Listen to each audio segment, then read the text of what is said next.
Conta um Conto apresenta, de Marcelo Fávaro, A Encruzilhada das Almas, segunda temporada, capítulo 56.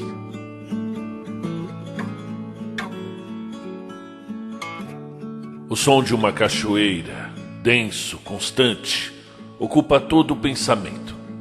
Emiliano João Ponciato deixou sua cabeça e mente ser invadidas pelo som violento da queda d'água, que molhava seus cabelos e colocava suas ideias perigosas e maravilhosas no lugar.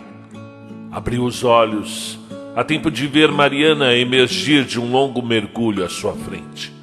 Estava linda, com seus cabelos muito negros escorrendo pelo rosto delicado.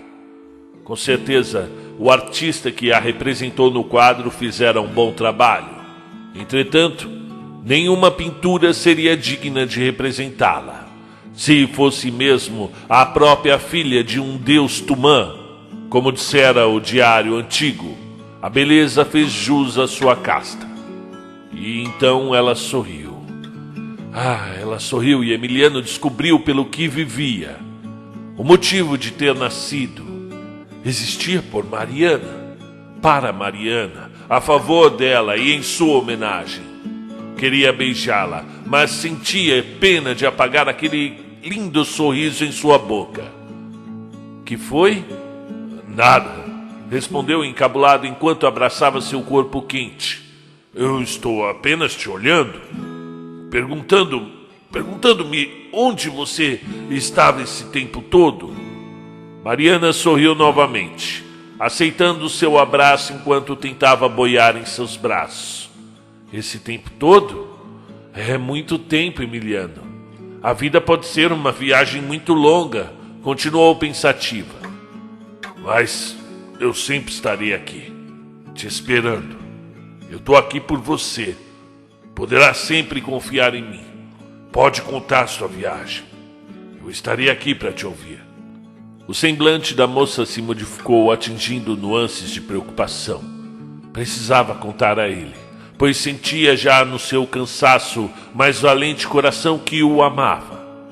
Mas lembrou-se de uma vez, há mais de 40 anos, que se relacionara com um fazendeiro do interior de São Paulo.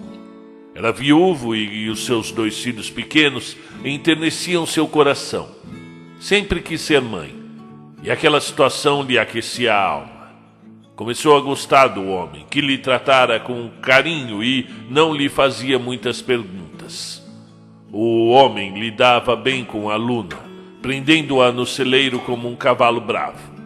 Aos 2 anos de relação, decidiu contar-lhe toda a sua história.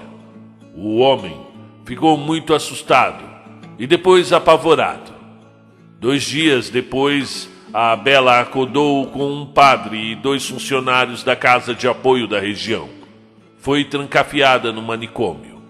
Encheram-lhe de remédios que faziam a sua alma viajar na mais horrenda estrada de cães sem cabeça e cobras com rosto de gente. Passou 5 anos internada, entre solitárias e tratamentos de choque. A partir de então, jurou para si mesma não mais contar seus segredos. Quanto ao fazendeiro, depois de muitos anos o visitou, quando ele já era velho e deitado em seu leito de morte. Ao vê-la, ainda com a mesma aparência de quando era jovem, linda, radiante, começou a chorar, e depois a gritar, e finalmente a berrar: tirem essa louca daqui! Ela é a filha do capeta! Demônia, vai-te embora! E ela foi para nunca mais pisar naquelas terras. Mas agora, ali no poço da cachoeira, nadando com Emiliano, sentia que era diferente. Ela que pensava que era uma vez só e que o seu verdadeiro amor tivesse morrido ainda no século XIX. Agora ria sozinha de alegria como uma adolescente. Estava decidida. Iria contar tudo a ele, ainda naquele mesmo dia, quando estivessem sozinhos, é claro. Pierre Perrault e Maribel comiam frutas que trouxeram numa cesta.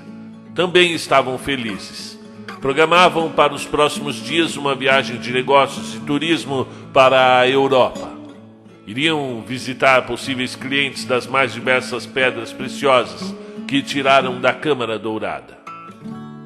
Se quiser entrar no negócio, eu ainda coloco teu nome, disse a Emiliano, quando os dois encostaram numa pedra para sentir o sol secar os seus corpos. Definitivamente não, meu amigo.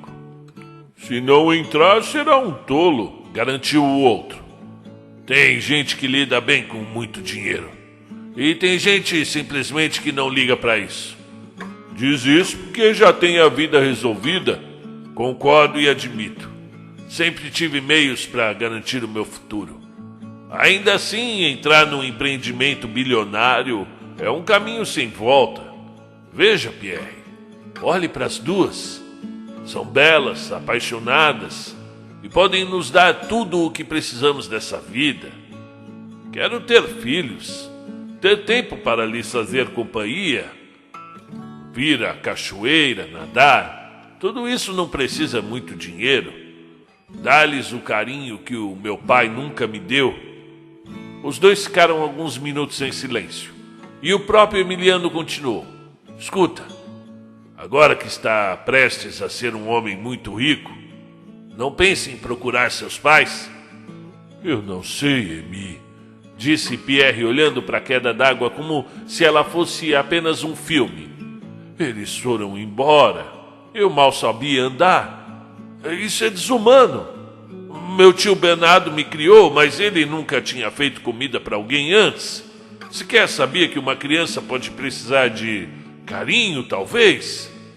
Mesmo assim, foi o meu melhor amigo, foi a melhor família que eu tive, a pessoa que eu mais sinto falta. Eu culpo-me até hoje por não ter ido com ele naquela viagem temporal, de não ter enfrentado o Granori com ele. De toda forma, ele foi meu pai, minha mãe, minha família. Eu não quero rever meus pais biológicos. E tem mais, eles não estiveram dentro do lapso. Então agora, se estiverem vivos, têm 20 anos a mais em relação a mim do que tinham quando foram embora. Devem estar velhinhos já. Assustaram-se quando alguns galhos na trilha se moveram. Era o gigante Cátria, voltando de sua incursão até o castelo Von Pin. Deu maior trabalho, ressaltou. Vocês sabem que a estradinha para o castelo parte do Vale do Esquecimento, não sabem? É claro, respondeu Emiliano. E qual o problema? Estamos na quaresma, Emiliano. Quem entrar no vale ficará por lá até a Páscoa. Verdade, comentou Pierre. Péssimo negócio. Aquele vale é durão, mais durão que você, Léo. Venha, sente aqui conosco. Eu vou pegar uma garrafa de vinho que trouxemos, eu deixei ali dentro da água para gelar. E vê se conta como conseguiu chegar lá sem ir pela estrada. Há uma trilha. É bem fechada. Mas para quem caçava passarinhos como a gente naquelas montanhas, basta lembrar nossos tempos de criança. Realmente, o sujeito é bem asqueroso. Eu trabalho com jornalismo policial lá em São Paulo. Conheço tipos assim. São espertos e traiçoeiros. Tomam conta da mente das meninas. Tiram tudo delas. A juventude, a saúde do corpo, os sonhos, e depois jogam fora como objetos. A minha primeira tentação foi de afundá-lo na parede de pedra do seu castelo. E você tem força para isso, viu, Léo? Sorriu Emiliano. Vocês deveriam ter visto algumas de minhas lutas em Santos nos anos 50. Bem, eu sei que vocês não viveram os anos 50, estavam aqui bem. Disse Cátria fazendo movimentos de boxe com os punhos. Eu era enjoado de se derrubar. Bom, voltando ao assunto. Estudei sua linguagem corporal. É o que faço com bandidos. O homem é um psicopata. E minha irmã está completamente entregue a ele. Mas existem alguns pontos nessa história que me fizeram recuar e ganhar mais tempo contra esse crápula. Diga, o que houve? Minha irmã, Maria Belina, é a pessoa mais ardilosa que eu conheço. Desculpe-me, Emiliano, mas a verdade é essa. Ela não é flor que se cheire. Não iria se deixar levar por um sujeito desses. Eu conheço a Belina. Às vezes essas pessoas são espertas. Até encontrar alguém mais esperto do que elas, comentou Pierre colocando os pés na água. Sim, eu concordo, continuou Leocádia. Mas vejam, isso me levou ao segundo ponto fora da normalidade.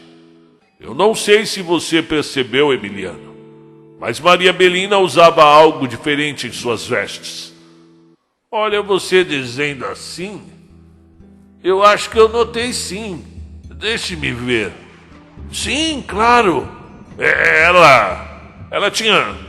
Eu vi 2 adereços que nunca tinha visto antes ela usando. Eram 2 braceletes. Exato, meu caro.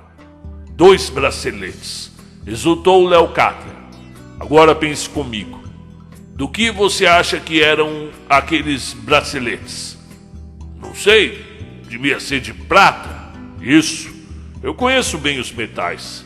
Aqueles eram com certeza braceletes de prata. E o que isso tem a ver com o caso? Aparentemente, nada, respondeu Léo. A não ser pelo fato de Maria Belina odiar acessórios em prata. Ela é inclusive alérgica à prata. E o que você quer dizer com isso? Perguntou Emiliano. Não vai me dizer que aquela não é a sua irmã, reagiu Pierre. Aquela é sim a minha irmã. Os seus braços estavam irritados. Então eu não vejo o porquê dessa preocupação. Amigos, vejam. Eu lido com reportagem de investigação o tempo todo. Estou acostumado a perceber peças fora do lugar. E essa é uma delas. Belina não deveria estar usando essas peças. E no entanto usa. E eu vou descobrir o porquê. Me mantenha informado, grandão. Eu quero o bem da Belina. Eu quero vê-la bem. Na cidade a situação se agravava em relação aos ataques do lobisomem. Eram tempos de medo e após a Ave Maria não se viam mais pessoas nas ruas. As crianças não mais brincavam na praça até tarde. E só se ouviam os latidos dos cães e o vento forte anunciando a chegada de uma nova estação. Logo viriam as chuvas e Juliana Ponciato perdia seu brilho trancada em seu quarto. Andava tão preocupada com o Gastão Vieira que não mais tinha ânimo para ajudar na fazenda. Ele largou o emprego da ferroviária, lamentou entre lágrimas. Essa chuvarada toda, e ele perdido no meio das montanhas atrás de uma ideia fixa. Acalme-se, disse sua mãe, Dona Arlete.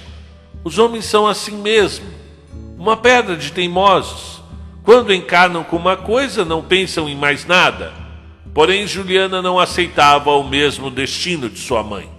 Um relacionamento medíocre, mediano, onde a mulher é obrigada a aceitar as manias prejudiciais de um homem que não ouve as suas próprias ideias.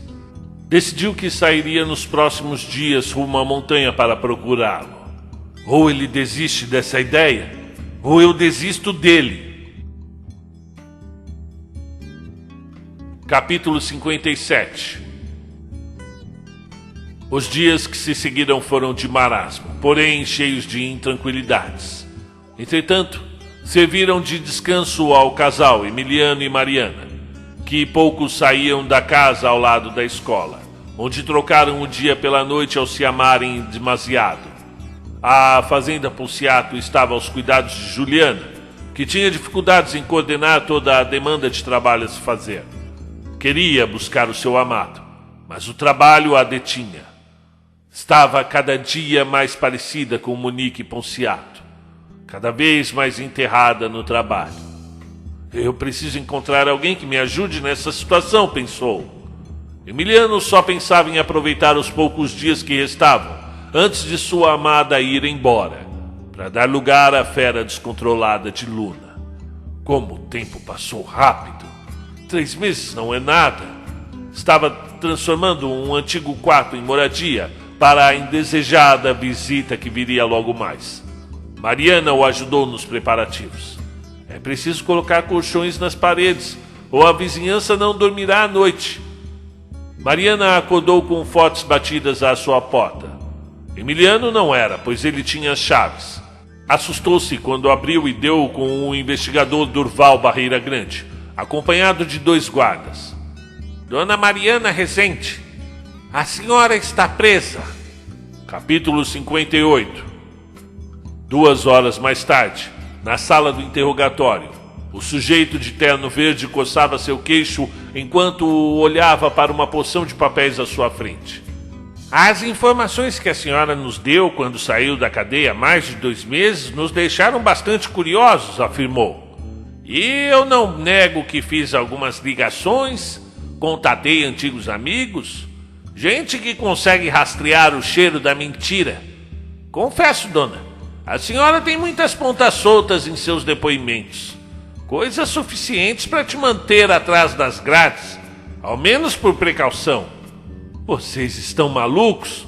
Deixa de história e me diga logo, quem é você? Disse com a voz firme, ainda apertando o pé de coelho entre os dedos. Nesse momento, um forte barulho se ouviu vindo da rua. Era Emiliano João Ponciato, dando um chute na porta da delegacia, gritando e xingando a quem pudesse ouvir. Quem vocês pensam que são? Escuta aqui, seu toco de amarrar burro. Quem te deu autoridade para prender minha namorada? Durval levantou-se num pulo, deu a volta em sua mesa e encostou o dedo bem no nariz do homem. E por acaso você é o chefe da cidade? Sequer sabe o nome dessa moça? Mas que piada! É Mariana Rezende. Agora o homenzinho de verde é quem sorria. Voltou ao seu lugar, sentou-se vagarosamente enquanto olhava para os dois. Por que não conta a verdade para o seu namorado, hein, moça? Ela não precisa me contar nada. Na verdade, Emiliano, Mariana, agora não é uma boa hora de contar nada. Então eu precisarei manter a moça aqui, afirmou o investigador mexendo seus dedinhos. É melhor assim, disse Mariana com tristeza. Eu não tenho como provar que sou eu mesma. Ora, mas que bobagem, grunhiu Emiliano. Prender alguém só porque não tem documentos? E isso agora é crime? Aparentemente apenas uma contravenção, senhor Ponciato, continuou Barreira Grande, o homem pequeno. Mas existem motivos para que eu guarde a sua companheira aqui. Eu preciso saber agora. Quais são esses motivos para que o advogado da nossa família venha agora mesmo de Cruz Verde? Eu estou aguardando o mensageiro com a acusação, confirmou o senhor Durval colocando os óculos. Porém, recebemos uma ligação de Bela Vista dos Pinhais pedindo a prisão da moça para a averiguação de alguns crimes cometidos durante os últimos anos. Emiliano olhou incrédulo para Mariana, que estava agora com as faces vermelhas. Emiliano, é melhor não arrumar briga. Deixa ele averiguar tudo. Logo eu saio daqui. Na cidade, o boato que corria era de um casamento, a ocorrer no Castelo Vompim, logo nos próximos dias. Festa de casamento no meio da quaresma? Disse Dona Dorinha torcendo o nariz. Suas meninas se recolhiam nos dias seguintes do carnaval. A dona do prostíbulo mantinha seus costumes antigos, da época em que era uma criança na montanha, e fora obrigada a se mudar para Pouso Azul ainda na mocidade, onde fora aliciada por um desses fazendeiros muito religiosos, que mantinha escondido uma casa de prazeres, fora da cidade, explorando as meninas. Nessa época, Dorinha já tinha muito medo de atender nos dias de quaresma. Quando montou seu negócio, dessa vez cuidando das meninas e não as maltratando, tratou de fechar as portas de sua estadia depois do carnaval. Casamento na quaresma não presta, não. Duvido que o padre Rubião vai querer casar a menina dos Cátria e colocar decoração na igreja em dia de quaresma.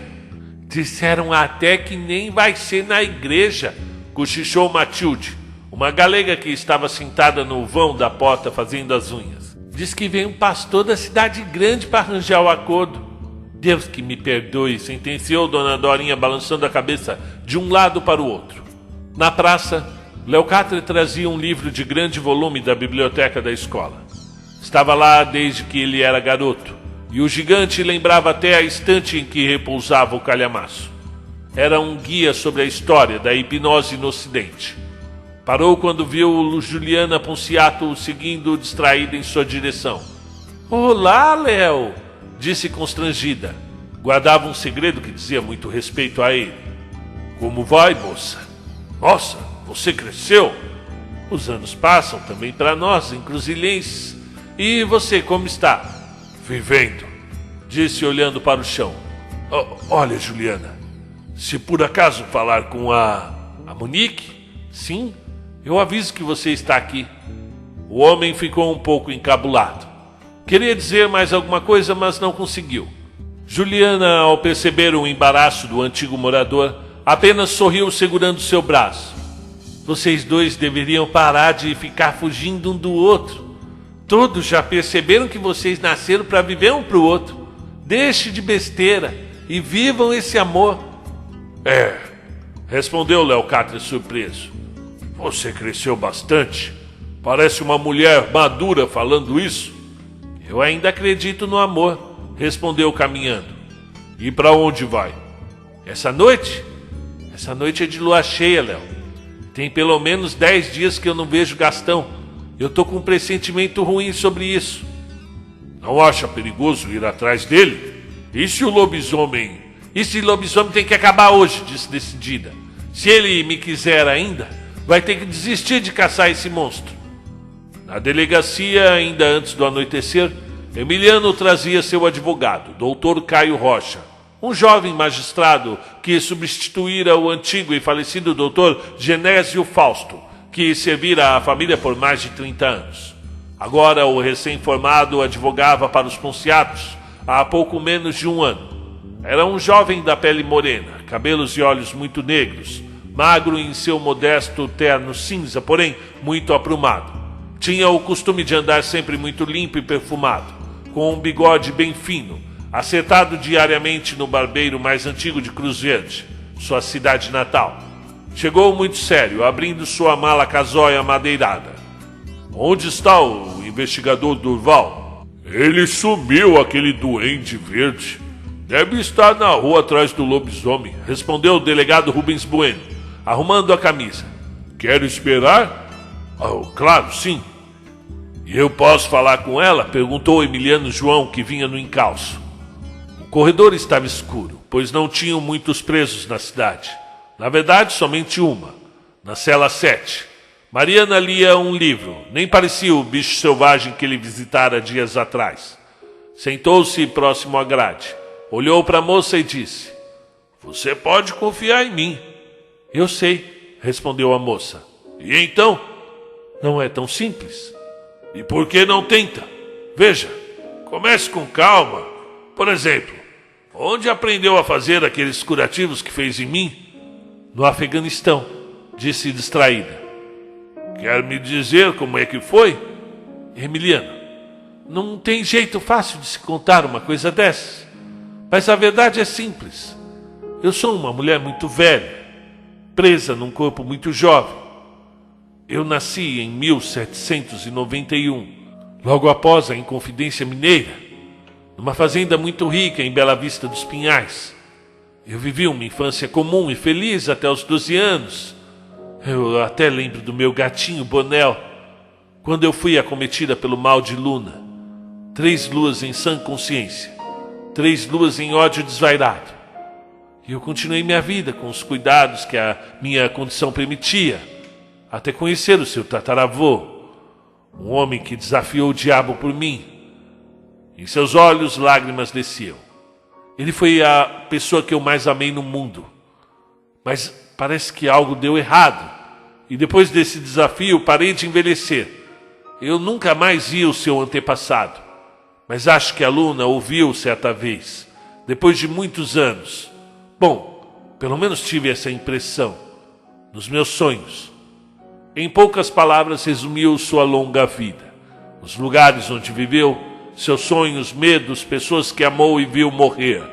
Concluiu em lágrimas. Pior que a Luna. Pior que viver dividida entre gente e bicho. É não envelhecer. É saber que eu perderei as pessoas que eu amo.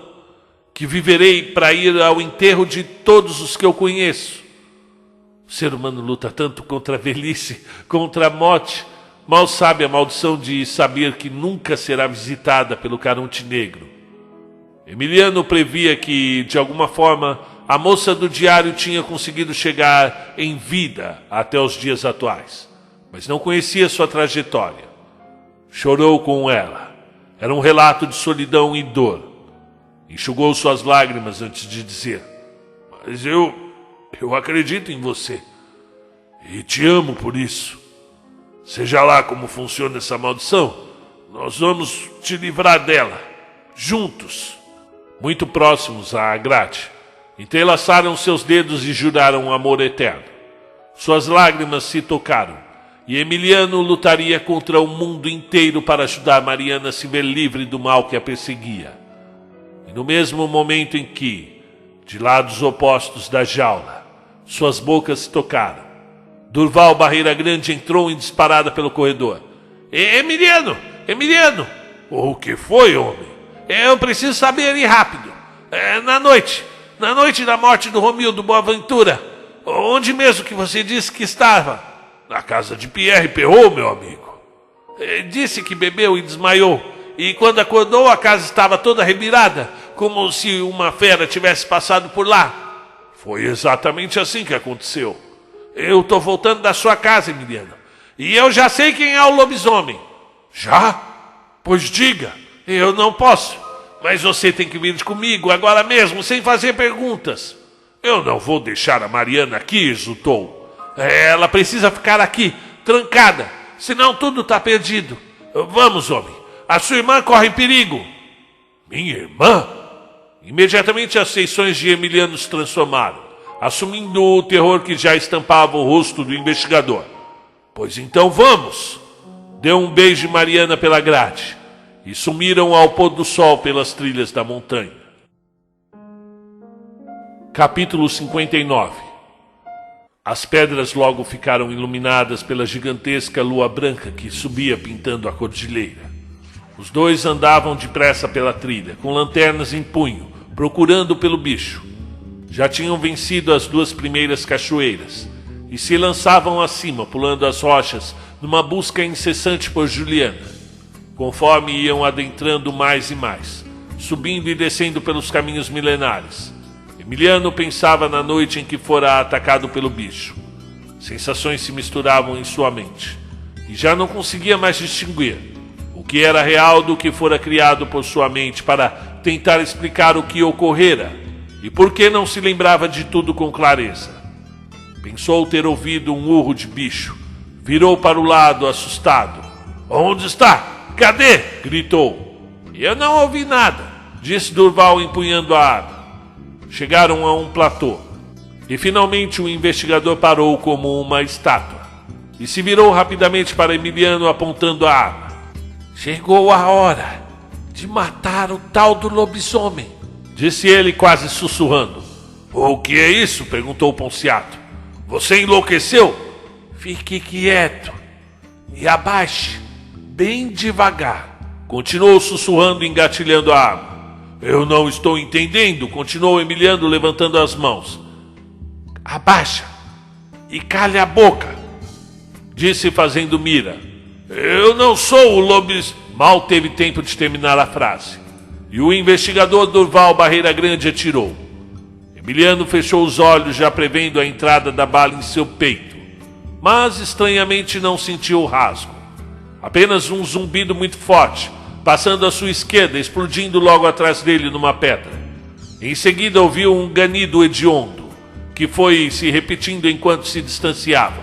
Seu idiota! Me fez errar! Por que não fez o que eu mandei? Gritou enquanto recarregava sua pistola. Eu achei que você ia me matar. E por que eu iria te matar, seu imbecil? Você não é o lobisomem. Então por que você fez isso? Quase arranca minha orelha, disse enquanto corriam atrás do ganido. Porque ele estava logo atrás de você. E se tivesse agachado eu teria pego o monstro. E agora? Para onde ele foi? Se embrenhou por aí. Corre, corre! Quem poderia ser? De certo, algum conhecido, pensou Emiliano, enquanto percorria uma trilha de galhos quebrados pela mata. O pequeno homem de verde vinha logo atrás, até que pararam diante do grito de uma mulher. "É a Juliana!" exultou o Emiliano com terror. "Veio de lá!" apontou Barreira Grande para uma clareira adiante. A cena era hedionda. Enquanto ao chão, ferida no braço, Juliana implorava pela vida. Bem à sua frente, uma enorme fera peluda arqueava seu dorso para o ataque final. De fato, sua constituição era animalesca, em metamorfose de homem e lobo, com um focinho prolongado, cheio de dentes selvagens, ganindo por mais uma vítima. E com certeza seria Juliana.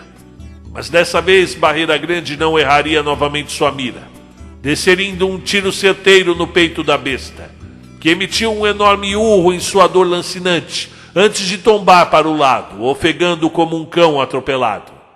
A menina, com os olhos tétricos, não acreditava no que via e repetia frases desconexas. "Não pode ser ele! Não pode ser ele!" Enquanto Emiliano socorria a irmã, Durval Barreira Grande guardava sua arma no paletó, certificando-se de que a abominação não representava mais perigo. "Eu entendo seu desespero, garota, mas fique tranquila. Seus ferimentos no corpo vão sarar. Esse sujeito não vai mais ferir ninguém. Quanto aos ferimentos da alma, talvez demore um pouco mais, mas vai passar. Você é jovem, poderá ainda ser muito feliz." "Eu não estou entendendo", disse o irmão incrédulo. "Pois eu posso explicar. A sua irmã encontrou o namorado. Presumo que tenham discutido enquanto ele insistia em prosseguir com a sua busca incessante ao tal lobisomem. O que Gastão Vieira não esperava, e acredito que Juliana Ponciato também não, seria o estranho fato de o caçador ser a própria caça, e vice-versa." "Eu ainda não entendi", coçou o queixo Emiliano. "O povo dessa cidade é bem devagar mesmo", disse Barreira Grande. "A burrice é uma mãe com muitos filhos", disse arqueando sobre o animal. "O investigador está certo, Emiliano", disse a garota em prantos. "O investigador está certo. O lobisomem sempre foi o Gastão." "Exatamente", conferiu Durval ao examinar o corpo da besta. "Agora, depois de abatido, sua composição vai voltando ao normal, provocando um espetáculo no mínimo desagradável." Aos poucos, o monstro foi se tornando novamente Gastão, agora morto. "Você correu muito perigo, Juliana", disse Emiliano, segurando o braço machucado da irmã. Voltou-se para a Barreira Grande e perguntou: "E como foi que o senhor descobriu?" "Agora o importante é cuidar desse ferimento", disse apontando para o braço de Juliana. "Amanhã, depois de uma boa noite de sono, eu posso desenhar para você. Precisaremos avisar a família do coitado do rapaz, preencher uma porção de papéis e tocar esse caso para a capital. Eu vou ter bastante trabalho nos próximos dias, mas posso te dizer como descobrir ser Gastão Vieira, o transmutado assassino." "E quanto ao corpo?", perguntou Juliana, muito sentida de abandonarem o seu namorado no frio da montanha. "Eu acredito que daí ele não sai mais", concluiu o homenzinho. "Amanhã mandarei uma equipe de busca para transportar o corpo." Embora não estivessem em condições de perceber, logo após retornarem à trilha de volta à cidade, o velho, usando um cajado, se aproximou do defunto. Era o homem da meia-noite, pronto para enterrá-lo na montanha infinita. Capítulo 60. O dia raiou como muitos outros, com uma fina névoa que pronunciaria um bom dia de sol na encruzilhada. Carros de bois atravessando a praça ainda eram comuns em meados de 1971. A cidade podia, enfim, respirar aliviada, após a notícia sobre a morte do lobisomem. Para evitar ataques à família de Gastão Vieira, Emiliano João Ponciato, que há muito prometera cuidar do futuro dos sobrinhos do seu amigo de infância, resolveu não divulgar à cidade sobre a identidade do ser peludo que andava matando bezerros e homens. Parecia muito abatido na manhã seguinte ao dar a entrevista ao Encruzilhense. Felizmente conseguimos deter o monstro que andava aterrorizando nossa cidade. Infelizmente chegamos tarde. E mais uma vítima se fez. O meu querido e estimado amigo Gastão Vieira, namorado e noivo de minha irmã, morreu numa luta feroz contra o seu maior inimigo, o lobisomem. Juliana não quis participar da encenação. Trancou-se em seu quarto em profundo luto. No fim, sabendo que o povo ficou com a imagem de um Gastão heróico, que morreu para salvar uma cidade inteira das garras e dentes de uma fera, acabou concordando com seu irmão. Você tem razão. E não mentiu, pois realmente Gastão lutou contra seu maior inimigo. Às vezes levamos a vida inteira para sabermos que nossos maiores inimigos, nossos maiores medos podem habitar dentro da gente, filosofou Durval Barreira Grande entrando na sala dos Ponciados. Podemos falar a sós? Digo, só nós três? Claro, apontou Emiliano para o escritório da família. Em meio aos grandes móveis coloniais, o homenzinho verde começou a explanar suas conjecturas para o caso. Eu imaginei a princípio se tratar de Mariana. Vai soltá-la quando? Ela tem outros problemas além da suspeita quanto aos ataques da aberração. Já sabemos que não foi ela, entretanto, enquanto não conseguir provar quem é, ficará sendo investigada, mesmo solta. Aliás, seu advogado já apresentou o habeas corpus. A qualquer momento ela deixa a delegacia. Eu tenho que ir vê-la, anunciou Emiliano se levantando. Calma, garoto. Acho que temos pelo menos mais uma hora. Então desejo ouvir sua narrativa sobre o caso, mas que seja rápida. Como eu disse, Mariana Rezende era a suspeita. Às vezes o óbvio realmente é a forma mais rápida de se chegar a um resultado. Entretanto, com os seus numerosos álibis, destinei minha atenção ao senhor Emiliano, pois tínhamos motivos para acreditar que vossa inocência seria grande ao ponto de matar alguém para culpar, tirar pelo menos a culpa de Mariana, mesmo sem você ter a certeza de que ela fosse inocente mesmo. Você disse ter passado a noite do assassinato de Romildo Boaventura na casa de Pierre Perrault, que andava em viagem. Havia pelo menos uma testemunha afirmando realmente tê-lo visto entrar no casebre de Perrault. Ora, e quem? Se já era tarde da noite? 2h04 da manhã, afirmou Barreira Grande. Sua antiga professora, que mora do outro lado da rua de Pierre Perrault, a dona Gerúndia, confirmou a sua chegada observando da janela. Que velha fofoqueira, grunhiu Emiliano. Bom, nesse caso até ajudou. Sim, ajudou. E confesso que se não fosse sua professora analfabeta, talvez a sua irmã não estivesse mais aqui entre nós, confirmou o investigador olhando em seu caderninho.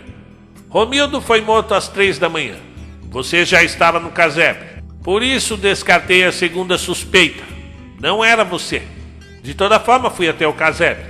E estava todo revirado, como se alguém que por lá passasse estivesse completamente fora de si. O lobisomem entrara no casebre enquanto você dormia. Sei disso porque a pia, apesar de você não ter percebido, ou pela ressaca que acordou, ou por burrice mesmo, a pia estava toda suja de sangue. Comecei a trabalhar com a hipótese de outra pessoa no casebre na mesma noite.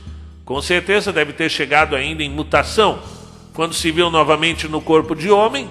Provavelmente se assustou com o volume de sangue nas mãos, nos braços, na boca, no peito. Ele deve ter se desesperado de tal forma que sequer te viu jogado na cama dormindo. A porta não estava arrombada, então de duas uma. Ou você tinha deixado aberta, ou a pessoa tinha chave. Ela não subiria toda a cidade sem ter a certeza de que poderia abrir a porta da casa. Fiz uma pequena pesquisa e obtive a informação de que, além do Perrault, o dono da casa, que estava viajando, outras pessoas possuíam cópias da chave de entrada, seus amigos de infância. Entretanto, entendo completamente, eu fui jovem também, nem sempre se consegue um bom lugar para namorar escondido, então, pelas minhas contas, Monique, Léo Cátria, Maria Belina Cátria, você e Gastão tinham as cópias. Léo Cátria estava fora da cidade. Mesmo assim, liguei para os meus correspondentes em São Paulo para me certificar. Fiz que tirassem fotos do apresentador indo tomar café e me mandarem no dia seguinte. Poderia ser também as meninas, mas resolvi seguir meu instinto. e pesquisar a vida do meu suspeito. 6 irmãs mais velhas sumidas pelo mundo. Ele é apenas o caçula, o 7º, conforme a lenda, que considero ridícula. Após você ter sido vítima de um ataque, ninguém mais viu o estimado condutor de trens. E havia definitivamente desertado de suas funções e sequer voltara a ver a sua amada Juliana. Ele deveria estar bastante ferido devido à luta contigo. Disseram que você tem proteções sobrenaturais, é o que o povo fala. Eu não acredito, seria um desperdício com uma pessoa como você. Deixaria passar mais alguns dias, mas eu fiquei muito preocupado quando procurei a sua irmã Juliana. E Dona Arlete me informou que ela havia ganhado as montanhas atrás do seu namorado. Como corresse grave perigo, decidi ir te chamar, a título de testemunha, para desmascararmos o sujeito bicho. Eu vejo que tinha razão, Sr. Durval Barreira Grande. É um grande investigador, pronunciou Emiliano de sua mesa. Deixou Juliana sair do escritório e comentou em voz baixa. Sr. Durval, eu vejo que é um homem íntegro. As pessoas da cidade falam de uma aposta sobre quem pegasse o lobisomem. O senhor não está pensando em reclamar o prêmio, não é? Claro que não! Claro que não! Repetiu ainda umas 4 vezes, enquanto suas bochechas ruborizavam. Não tem cabimento uma coisa dessas! É abominável que se decida o destino de uma garota por conta de uma aposta sem pé nem cabeça. O ser humano precisa evoluir muito ainda. Onde já se viu uma sociedade que ainda insiste, em plena década de 70, em querer decidir o destino de uma menina como Juliana? Veja, Emiliano, eu sou um senhor, e mesmo que eu fosse um garoto... Foi o que eu pensei. E agradeço o senhor por isso. Espere, que barulho é esse? Parece vir do quarto ao lado. É o som vem do meu quarto. Levantou-se Ponciato tomando o corredor e parando na porta de seus aposentos. Mariana tinha sido solta antes da hora. Estava, sabe-se lá por quê, no seu quarto. O oratório com o quadro aberto. E em suas mãos o diário de Emiliano I. Você pode me explicar que droga é essa? Por que você tem todas essas coisas sobre mim? E nunca me disse nada?